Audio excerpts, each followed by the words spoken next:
सरकारी एसएसटी उच्च माध्यमिक विद्यालय रायगढ़ ठारे कबाड़ी तालीम शिविर अनुष्ठित। गजपति जिला रायगढ़ ब्लॉक अंतर्गत सरकारी एसएसटी उच्च माध्यमिक विद्यालय रायगढ़ ठारे आज सोमवार दिन 10टा ठारू कबाड़ी तालीम शिविर आरंभ हो जाइछि। आसंता 26 तारिख ठारू सुंदरगढ़ ठारे आरंभ होइबाकु थिबा राज्य स्तरीय कबाड़ी प्रतियोगिता निमंते गजपति जिलार बछा बछा कबाड़ी खेलाड़ी माननकु नै एही तालीम शिविर रे खेलर विभिन्न कौशल उपरे तालीम प्रदान करा जाइछि।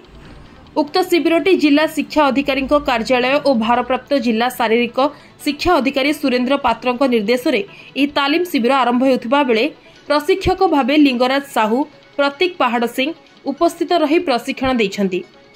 एही कार्यक्रम में विद्यालय प्रधान शिक्षक सुरेश कुमार साहुकार और क्रीड़ा शिक्षक संतोष प्रसाद पंडा प्रत्यक्ष तत्वावधान में अनुष्ठित होइछि।